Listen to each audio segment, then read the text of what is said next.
সবাইকে good morning. সবাই কেমন আছো? আশা করব সবাই ভালো আছো। সোনামা সকালবেলা স্কুলে চলে গেছে ওর বাবার সাথে আজকে। এখন ওর বাবা রোজ সকালবেলা ওকে স্কুলে ড্রপ করে বেরিয়ে যাচ্ছে। তাতে আমার একটু সুবিধে হয়েছে। আমি মানে বাড়ির কাজগুলো টুকটাক টুকটাক করে তাড়াতাড়ি করে ফেলতে পারছি।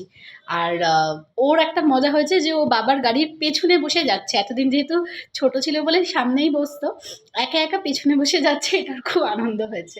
তো যাই হোক, আমি ওকে স্কুলে পাঠিয়ে দিয়ে সকালবেলা সমস্ত কাজ কমপ্লিট করে এখন করব রান্না। অলরেডি ভাত বসিয়ে দিয়েছি। এখানে মেয়ের ফল ফ্রিজ থেকে বার করে রেখেছি।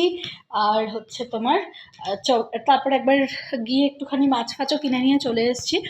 বাজারের যা টুকটাক টুকটাক কেনার ছিল সবজিপাতি সেগুলোও কিনে নিয়ে এসেছি 2-3 দিনের মতো। আমরা যেহেতু আমার বাড়ির কাছাকাছি সব বাজার দোকান, সেজন্য আমি বেশি বাজার দোকান করি না। একটুখানি ফ্রেশ কিনতে পারবো, 2-3 দিনের মতোই করি। তো সেই জন্য সেসব কিনে নিয়ে এসেছি। আর দেখো টমেটো সাইজটা, দেখেছো টমেটো সাইজ? এখন এরকম সুন্দর সুন্দর সাইজের টমেটো পাওয়া যাচ্ছে, সবই এরকম ছোটো ছোটো গুল্লি গুল্লি। তো যাই হোক, আজকে দেখো মাছ ফাছ কিনে নিয়ে এসেছি। এদিকে ভাত বসিয়ে দিয়েছি অলরেডি। এটা হচ্ছে মাছের তেল, সোনামার প্রচণ্ড পছন্দের। আর মাছ, আর এদিকে একটু ফ্রেশ ডিম পেয়েছি, জন্য একটু ডিমও কিনে নিয়ে চলে এসেছি। তো চলো রান্না বান্না করি, দেখা যাক কী করা যায়। সকাল বিকেল সব রান্না করে রাখতে হবে, কারণ বিকালবেলা আজকে থাকবো না, সোনামার ক্লাস আছে। শীতকাল মানেই বাজারে গেলেই সবার আগে বাড়িতে আসবে কপি, কড়াইশুঁটি, ধনেপাতা, আর হচ্ছে এই যে ধনেপাতা, আর হচ্ছে পেঁয়াজকলি। এগুলো হচ্ছে শীতকালের সবজি, মানে ম্যাক্সিমাম বাড়িতে এই বাজারই হয়, তাই না? তোমাদেরও কি এই একই অবস্থা? কাজ দেখো কত হয়ে গেছে। এখানে ওয়াশিং মেশিনের কাছাকাছি হয়ে গেছে, কিন্তু এখনও মেলা হয়নি, সেগুলো মেলতে হবে। রান্নার কি ঝাঁজ! এখানে হচ্ছে মাছের ঝাল, এখানে ভাত হয়ে গেছে। এখানে দেখো মাছের ডিমের বড়া হয়েছে, মাছ ভাজা হয়েছে, মানে ঝালে দেবো আর কি, মাছের তেল হয়েছে। আর এখানে হয়ে গেছে মুসুরির ডাল। মানে রান্না কতটা স্পিডে চলে। আর এখানে হচ্ছে আজকে রাত্রে আমার আর মেয়ের মতো পেঁয়াজ কলি দিয়ে, আলু দিয়ে আর ফুলকপি দিয়ে ওই একটা ভাজি টাইপ, টমেটো পেঁয়াজ দিয়ে একটা ভাজি টাইপ। আর এদিকে করেছি হচ্ছে এই যে কাঁচকলা ভাজা আর বাঁধাকপির তরকারি, এটাও অল্প একটুখানি করেছি। আজকে যেহেতু করলা টরলা করিনি বলে সেই জন্য একটুখানি কাঁচকলা ভাজা করলাম। আর হচ্ছে তোমার ডাল, মাছের ডিমের বড়া, এসব হয়ে গেল। ভাত তো হয়েই গেছে। এবার নিজে চান টান করবো, জামা কাপড়গুলো মেলবো, রেডি হব, মেয়েকে আবার আনতে যাব। 1 ঘন্টার মধ্যে আবার এই কাজগুলো করতে হবে। তো চলো করে রেডি, এবার যাব মেয়েকে আনতে। তো চলো আজকে চেষ্টা করব যদি পারি ওকে কিরম স্কুল থেকে নিয়ে আসি দেখাবো তোমাদের। তো সোনামা স্কুল থেকে এসে ভাত খেতে বসে গেছে, কাঁচকলা ভাজা আর মাছের ডিম দিয়ে খাচ্ছে। তারপরে এখানে দেখো মাছের ঝাল, ডাল সব দেবো এবার ওকে একে একে। আর সব থেকে বেশি খুশি হয়ে গেছে যেটা দেখে, সেটা হচ্ছে এই যে মাছের তেল।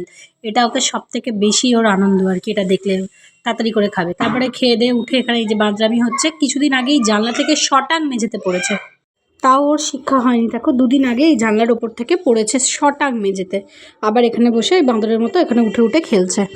ওরাও দুপুরবেলা খেয়ে দিয়ে উঠে, এখানে রোদ্দুরটা আসে বলে ওই জন্য এখানে উঠে উঠে খেলে। আবার দেখো ওদিকে বানানাও খাচ্ছে। আজকে স্কুল থেকে ওই বানানাটা নিয়ে চলে এসেছিলো টিফিনে, নাকি খেতে ভুলে গেছে। কি বলবে? বাবু ঘুমোলো, ঘুম থেকে উঠে দেখো, দেখতে পাচ্ছ হাতে চকলেট খাচ্ছে। সেই নেপালের চকলেট এখনও শেষ হয়নি, সেগুলোই খাচ্ছে। একটা একটা করে মাঝে মাঝে মনে পড়লে খায়। ঘুম থেকে উঠে চকলেট খাচ্ছে। তারপরে আমি বললাম যে সোনামা তুমি কী খাচ্ছ, লুকিয়ে লুকিয়ে নিয়ে এসে তখন দেখালো চকলেট। তো যাই হোক, এখন বিকেল হয়ে গেছে। আমি একটুখানি এখানে মেয়ের দুধ গরম করলাম, আর আমার জন্য একটুখানি চা বসালাম, সন্ধ্যের চা। কারণ তারপরে আবার ওকে নিয়ে বেরোবো, পড়তে বসাবো, অনেকগুলো কাজ আছে। তো ও খাচ্ছে দুধ। আর এই গ্লাসটা দেখছো, তানিয়ার শাশুড়ি গেছিলো ডক্টর দেখাতে চেন্নাই, সেখান থেকে সোনামার জন্য এনে দিয়েছে। কি সুন্দর দেখতে না গ্লাসটা! যেখানেই যাক ওরা আমার মেয়ের জন্য কিছু না কিছু নিয়ে আসবেই। কাকিমাও প্রচণ্ড ভালোবাসে সোনামাকে, আর আমিও। কার কার এইরকম লাঠি বিস্কিট খেতে ভালো লাগে গো? আমার তো দারুণ লাগে চা দিয়ে ডুবিয়ে ডুবিয়ে খেতে। তারপর যাই হোক, ক্লাস থেকে এসে গেছে, এসে এখানে দেখো ডিম সেদ্ধ করেছে। একটা হাঁসের ডিম ছিল, সেটা সেদ্ধ করে দিয়েছে। আর এখানে পেঁয়াজকলি ফুলকপি যে ভাজিটা করেছিলাম সেটা, সকালের একটু ডাল ছিল। এই দিয়ে আজকে খাওয়া হচ্ছে।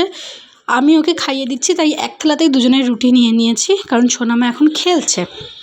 এই যে মিস হয়ে গেছে, ও এখন খেলছে ওখানে বসে বসে, ওকে এখন সেই জন্য আমাকে খাইয়ে দিতে হবে। বলেই দিল আগে থেকে যে তুমি আমাকে খাইয়ে দাও, কিছু করার নেই, আমি এখন একটুখানি খেলবো। তো ঠিক আছে চলো, কিছু করার নেই, ও খেলবে। তো ও খেলতে খেলতে খাচ্ছে আর আমি ওকে খাইয়ে দিচ্ছি। আর তারপরে খেয়ে দিয়ে উঠে, মানে সারাক্ষণই বাড়িতে এটা চলে, তারপরে দেখো খেয়ে দিয়ে উঠে ও কী করলো, এই যে মিস হয়েছে ওর স্কুলের যে অ্যানুয়াল প্রোগ্রাম হয়েছিল, সেই প্রোগ্রামের হ্যাংওভার ও এখনও কাটিয়ে উঠতে পারেনি। রাত্রির 11টা বাজে, এখনও চলছে বাড়িতে এইসব। তো আর কি, হ্যাংওভার যতদিন না কাটাতে পারছে এসব চলবে, এরপর আবার সরস্বতী পুজোর হ্যাংওভার হবে। তো চলো দেখতে থাকো তোমরা ওর নাচ। টাটা।